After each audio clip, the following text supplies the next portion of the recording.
So currently, how many kids do you have right now? We have 35. Wow, wow, wow, wow. So now, and you've seen, now you're given the land, and I've seen that you have really implemented a lot here. You have a garden, you have solar, you have water. Some of the kids here orphan? Yes, sir. They are orphan. You talked about fostering. Yes. We're excited with the new Children Act because now we have been given the mandate to be able to place children into families before the children were growing in the institution. And as they said, it's not the best place to have the child at the end of the day, but it's just there to rescue the child. So that those, like in the street, they don't stay out there, and the ones who are in that situation, they can be out of that to be safe, to be protected and be safe. So I'm excited about the new act, where we're now given the mandate to look for families, and those families can be foster parents.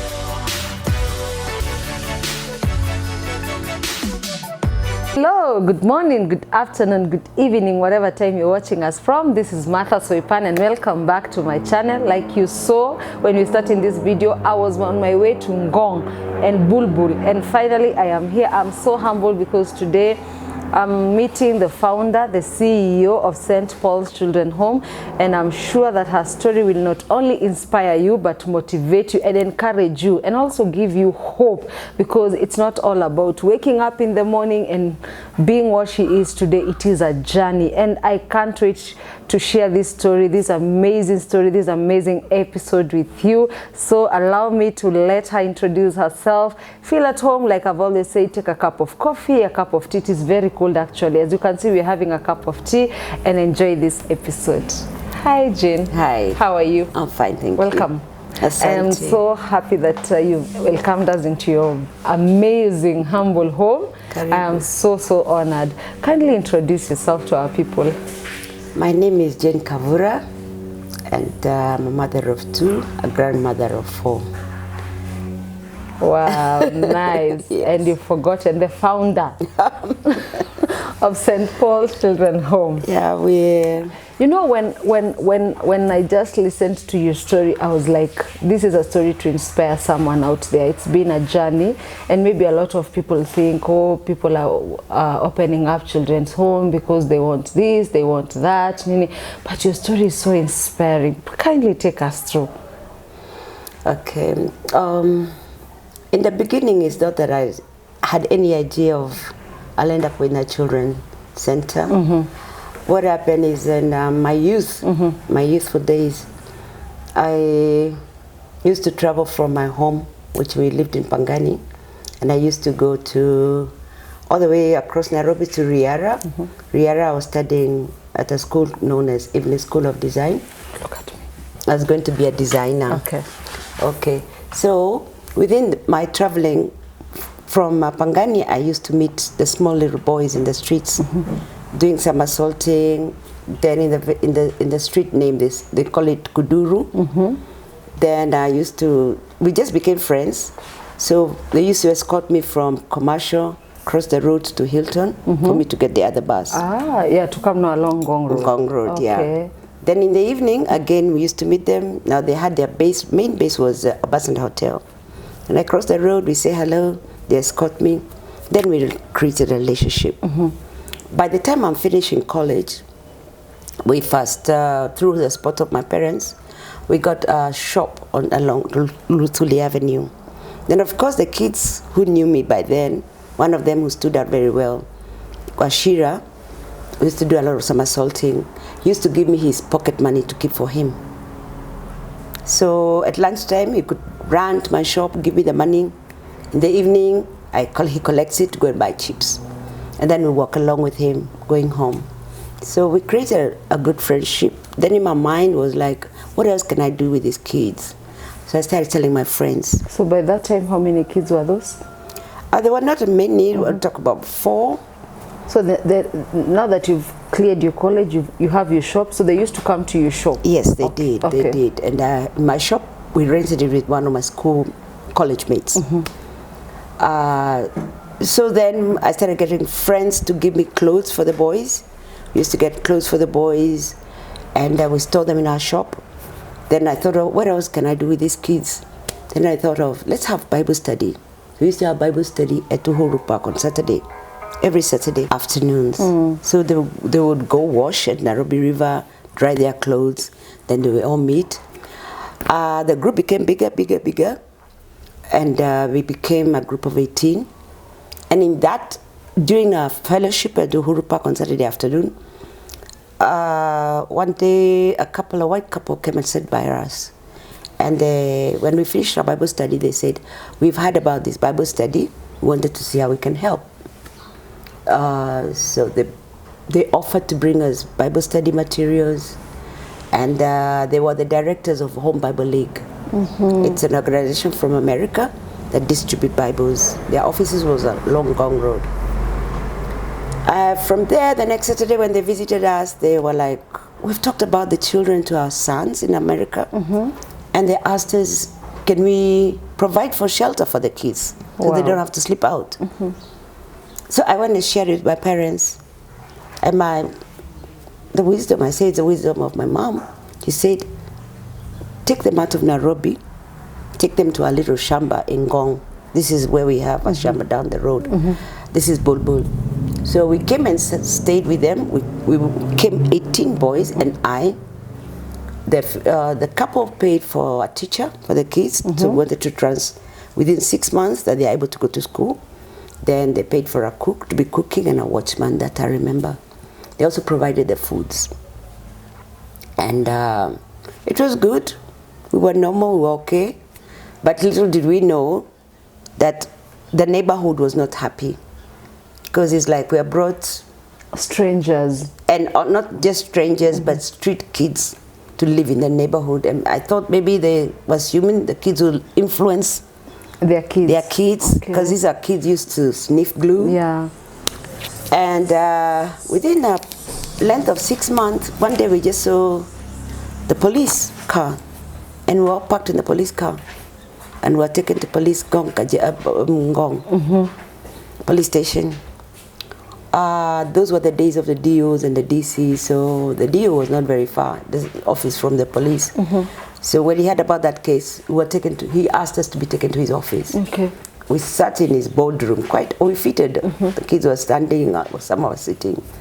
So he asked me to tell him how we are here and why the kids are with me. Apparently, imagine that I'm 17 and I'm small. So which year is that? We're talking about 1983. 83. Yeah. So you've been asked why you with these kids? Yes. So I explained, and it was like, it's okay what you did, but it's illegal.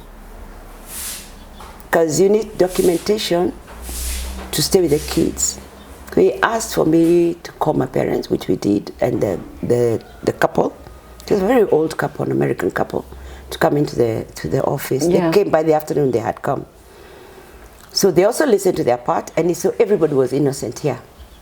So it's just that you didn't know you didn't have the knowledge. Because there was no intention of having a children's home or a children's center. It was not in my mind. It never clicked in your mind. No. All we're doing is get the kids off the streets, get them back to school. Yeah. Take care of them. Give them somewhere to sleep and eat. Yeah, and be safe. And grow up in a Christian way. Then within that afternoon, we were registered. He called in the social services and they registered at the Ministry of the President. And then from there, he called in the surveyor, he called in a few people, and we were driven back. But when we reached here in Bulbul, he had come with a land surveyor. He said to slot us 2 acres of land. because he told my parents that in case these kids grew up in your plot, we had a half an acre down the road, they grew up here, they might claim it knowing that it's theirs. So because the kids are government property, we'll give them what is ours. So this Bulbul village by that time is still a government land, and people are being given allotments. So he gave us 2 acres. Then he told the sponsors, then the husband and the man, if you want to help from here. Now you can build them a shelter here. Yeah. So we started with a few mabati houses because that was something immediate. So they put the resources together. We started just a big sitting room, boys, girls, and my bedroom here, and a kitchen there, and a toilet. So that was it. We stayed in mabati house a few years. The couple moved back home, helped us find more friends, continued staying here. As I'm talking, Washira, and I remember another boy called David Kariuki. Kariuki right now resides and is a citizen in Canada. Wow. He has his family in Canada. He married in Canada. He was taken for scholarship when he got to Form 4. So when the couple that took him stayed with him and he's married there, his life changed. Wow, that's so nice. And there are many, many, many other stories like that. So from there, we started getting people to help us construct the house that you will show your friends. Yeah. Then gradually, like 10 years back, one side got burned down by power surge. Then that's why now we have another floor. Now we got a better house than what we had. Okay. So and now we got one more floor up. And the challenges through the years were people not understanding, Kenyans not understanding why the kids are there in the shelter. But then again, sincerely they started knowing that these kids have problems, they need help. And because we came out with street kids who really were desperate, some of them were so misplaced from their families. I remember there was that time when the government also took the initiative, and they took the street mothers to training, and what was the name? It's a government institution, and most of the kids were put in halls, government halls, social halls, Karioko and other places. Even Karen, we have a social hall. From there, most of the children were brought into children's homes or children's centers. Now, for that, like for us, that time was quite difficult because tracing back the child was very difficult. Because they did it in a way that we didn't do documentation. Okay. But the kids have grown up, they're adults, and they're still trying to find out who am I. Because the way it was a good idea, but it could have been done better. Could have done a lot of documentation. Yeah. Because then some children got disconnected from a real mother that is there or a father. The other children now, when we got a bit established, now we get children from the social department, children department, and from the police. Those are lost kids or children under distress when there's a family quarrel or a child, there's violence or there's sexual abuse. The other kind of group of children we get now, since we're near Masai land, we get kids all the way from up to past Magadi, all the way almost even border of Tanzania. Children who have been neglected to go to school, or children who are being given early for marriages, or even the kids who are undergoing circumcision. You know those traditions. Then we come here, shelter them, but in the long run, we'll make sure they go back home when they can make their own decisions. Okay, when they're at age. When they're at age and they can make decisions where they can say, I'm not going to do this because they have information, what is right and what is wrong. Yeah. So currently, how many kids do you have right now? We have 35. Wow. So now, and you've seen, now you're given the land, and I've seen that you have really implemented a lot here. You have a garden, you have solar, you have water.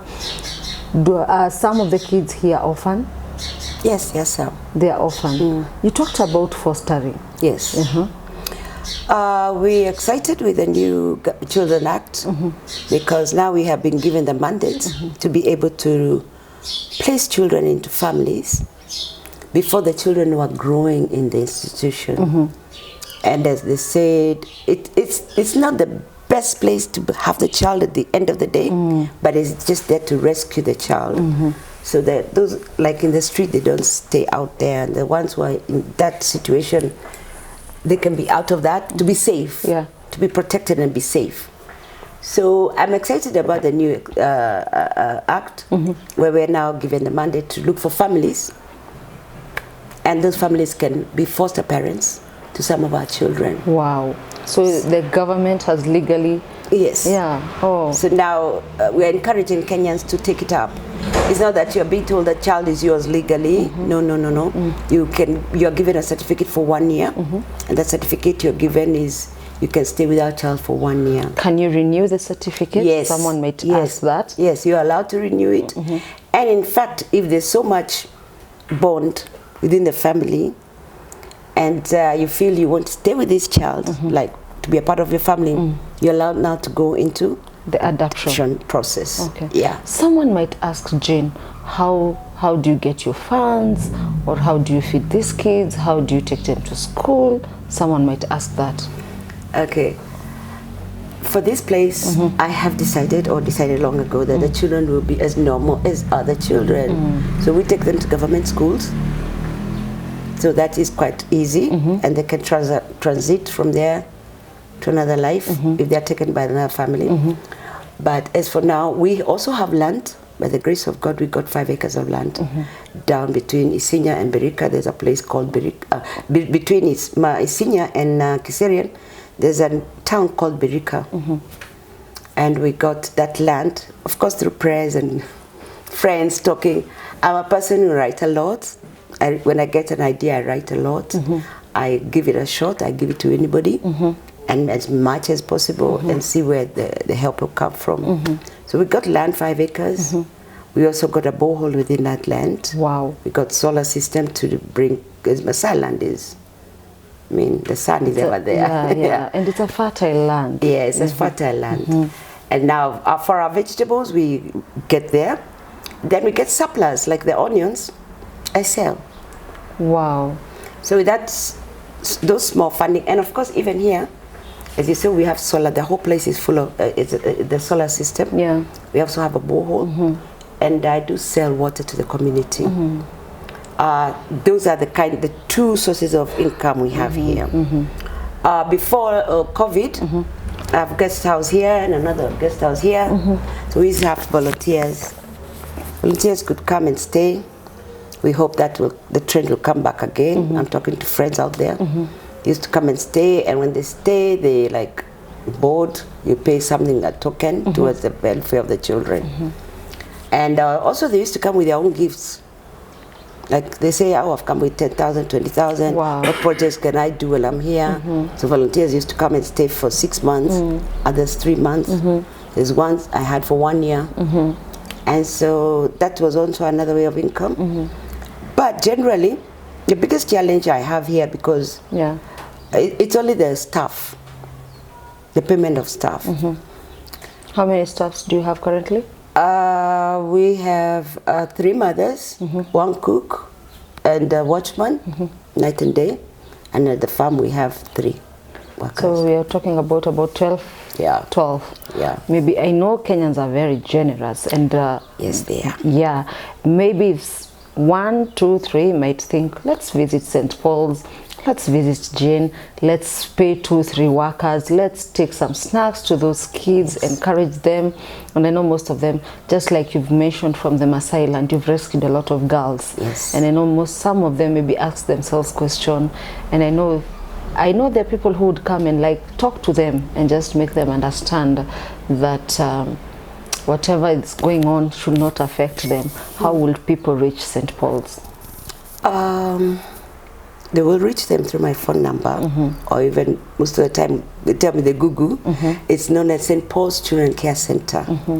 Yeah, and they'll find the home. Others, if you allow me, I'll give them my phone number. Yeah, kindly go ahead. Our Because of course, if they are fans, they should come direct to you. Yeah, because we do need dry foods. Yeah, okay. Talk to Kenyans. They're here. Talk to Kenyans. Oh, dry food is what we talk about cooking fat, you know, the things. Yeah, the price maize, of things, beans, rice. We're talking cereals, about all cereals. Yeah. And also for the children, clothing. Apart from that, there are Colgate. We're talking about Vaseline. We're talking about shoe polish. We're talking about hair oil, things like those. We might even get a salonist who will come and just do their hairs. That would be great. That would be great. So, also a barber to cut their hair. That would be fantastic. Yeah. So those little touch, and above everything else, just your presence, because your presence makes a difference to the children. Because you could have a talent that you can come and teach the children, and they will carry it out with them. Wow. And that will give them a lifetime something of earning. Yeah. If you can, like there's one who is offering, somebody's offering to teach the keyboard. Wow. If I could get one to play the guitar, I have a set of drums, nobody knows how to use it. Oh. So small things, skills, or even to teach the kids.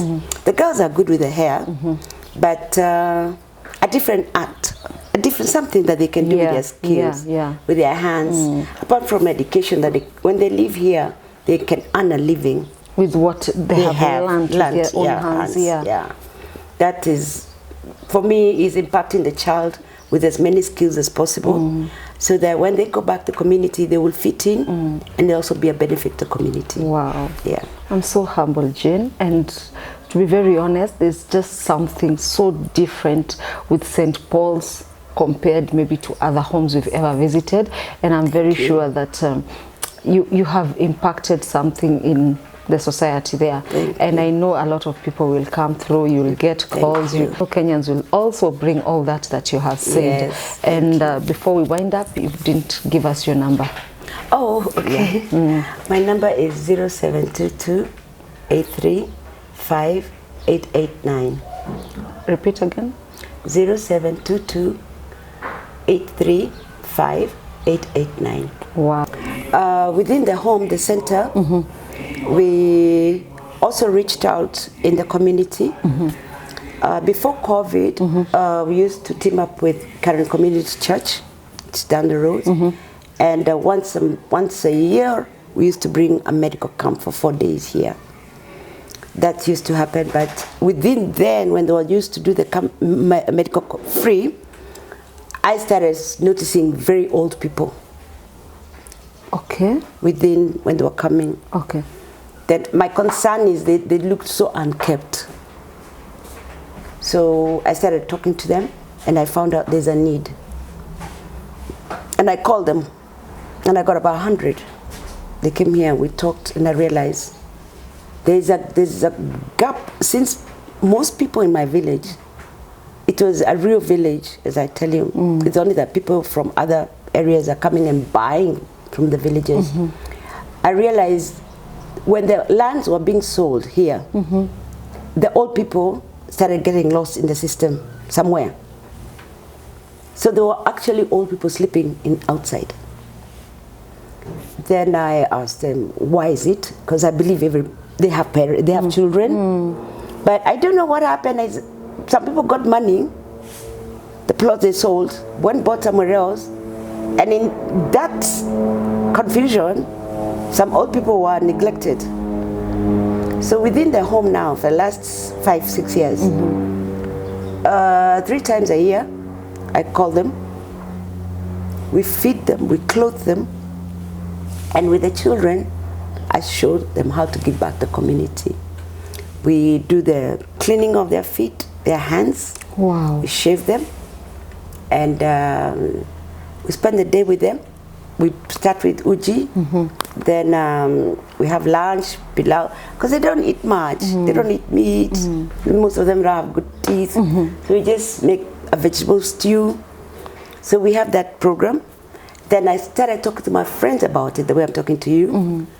And by the grace of God, I've gotten somebody to build for them a house. Wow. So behind here, where I was telling you we had a little garden. Yeah.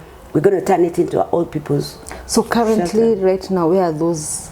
They're in the village. They're in the village. Yeah, so but they come thrice a year. 3 times a year, or even more. Like last year they came more because the strain of COVID was too much. So when next are you planning to bring them?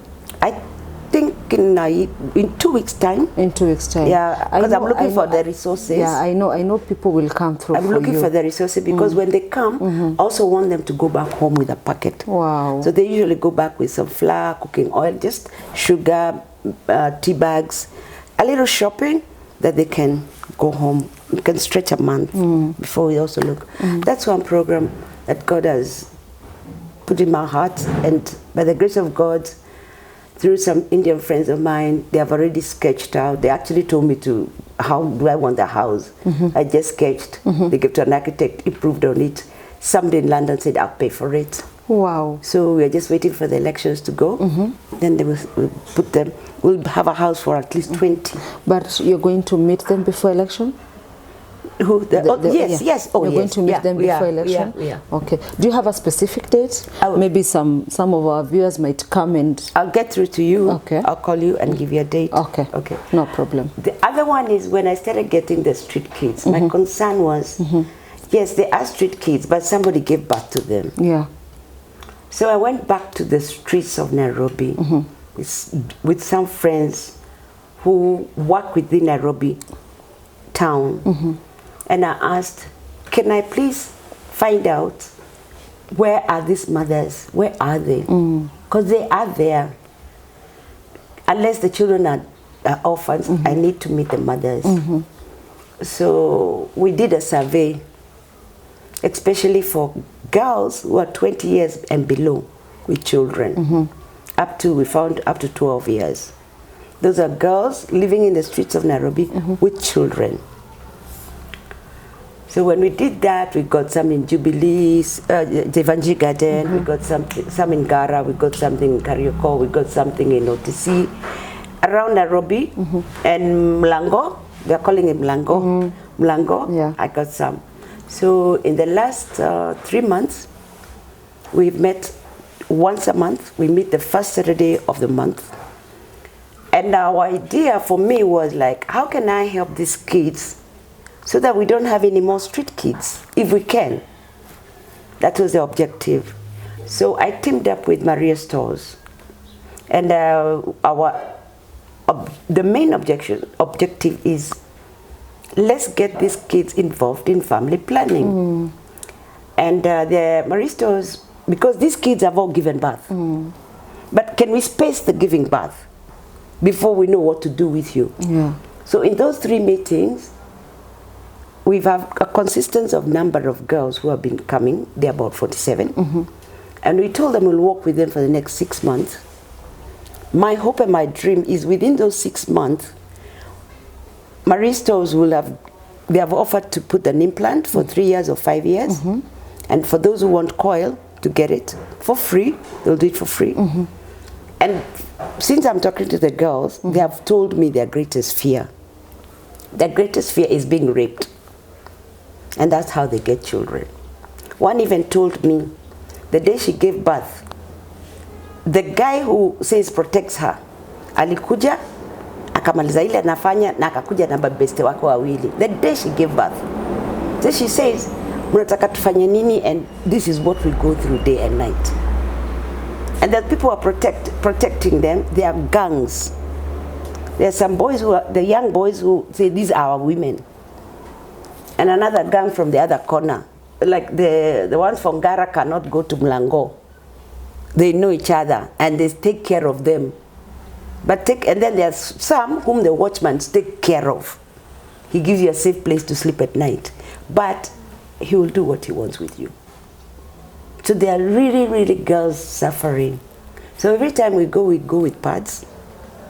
We don't go empty-handed. We cook for them. The same thing we could. We cook for them. We do porridge in the slums. Tuko na ingine hapa imejificha hapa Ngara. Kuna ingine iko hapa behind Fig Tree. Kuna ingine iko hapa hivyo. We have found a place there. We give them, we do porridge for the kids because they come with their children. We have a group of 40, but the kids are 66. The small kids? Yes. What? Yes. So we have to do porridge for the kids, tea for the girls, and bandazis. By the time we're talking with them, they have to eat. So we do rice, and we do Stew. Stew, kambosho, na waru. So they go home Full. full. And even when they are going, they come with paper bags. They want tuweke kidogo, apeleke mamake, ama besti wake, ama ya jioni. So I found out their generation of street mothers, their generation of street grandmothers, because the ones we team up to cook are grandparents. From the streets, they have grown and bred in the streets of Nairobi. And they are great grandmothers. And I said, what? But me, I met them, then I'm not surprised. But I'm praying that we can, in 6 months' time, because that's my prayer, we get a safe house. For them. For them. A safe house is where they can just stay for another 6 months, they get out of this harsh life. Within those 6 months, refine them a bit and give them a skill. How to do your hair, something, a skill that doesn't How to knit. need anything. Yeah. A little machine, how to do repair work. And then they transact, but slowly, when they get a house, even if it's that one room, we make sure tumemlia ka machine.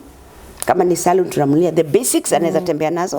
Kama ni nail technician, at least something that can put food so that they don't go them. back to the same situation. Yeah. And why we said we'll know the faithful ones who really want to get out if they come to these meetings Every now and then, without fail.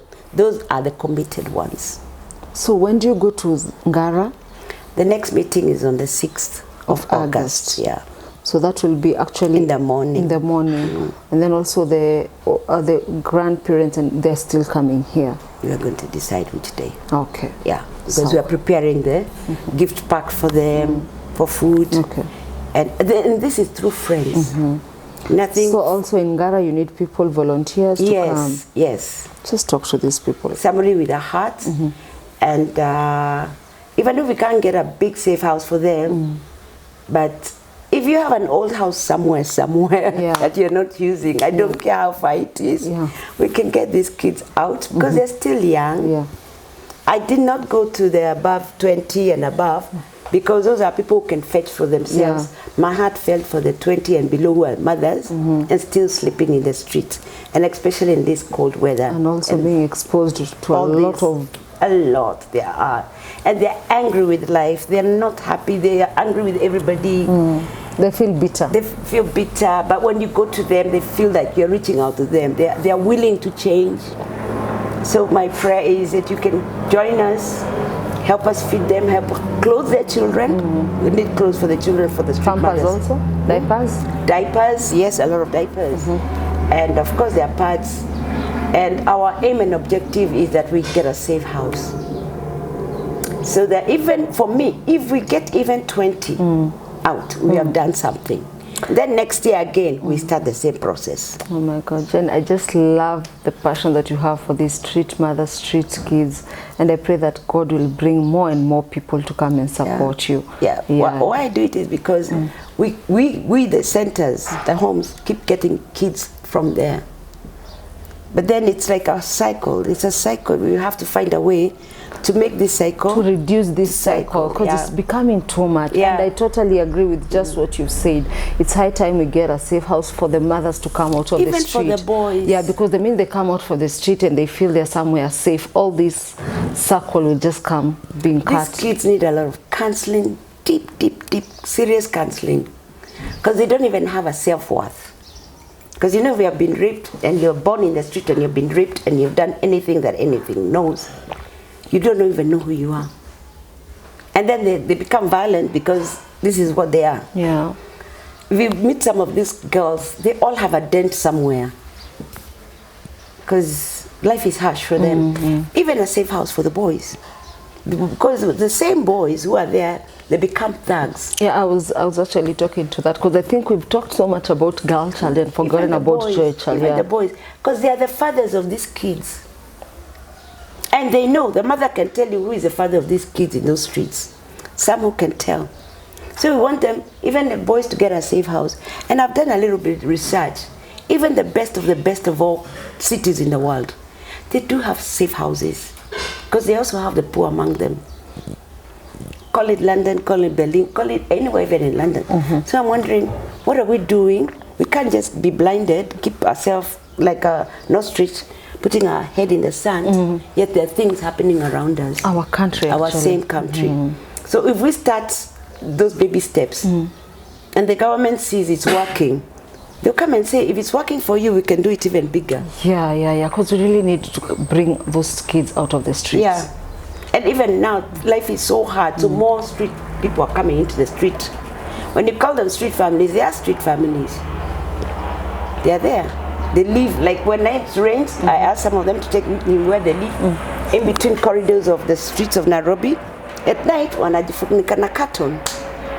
Wanalala. At night, kama kunanyesha wanatafuta nylon. They go looking for nylon papers. So that is their cover for the night. So get in. But you see now, the boys become the thugs of this same city of ours. Those are breeding area. Yeah.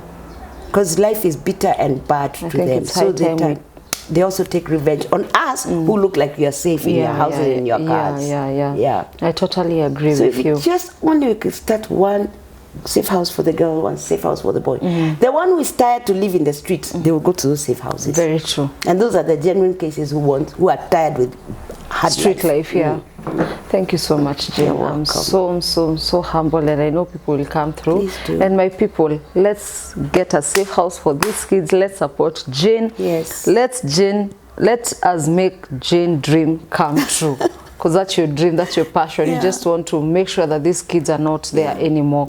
And those will be available. Let's go to Ngara. Let's also come here. Let's feed those mom and dads who come here. Let's come and shave them, clean them, and give them a package to go home with. Thank you so much for always tuning. Like I've always said, God bless you. Shalom. Until next time. Bye-bye.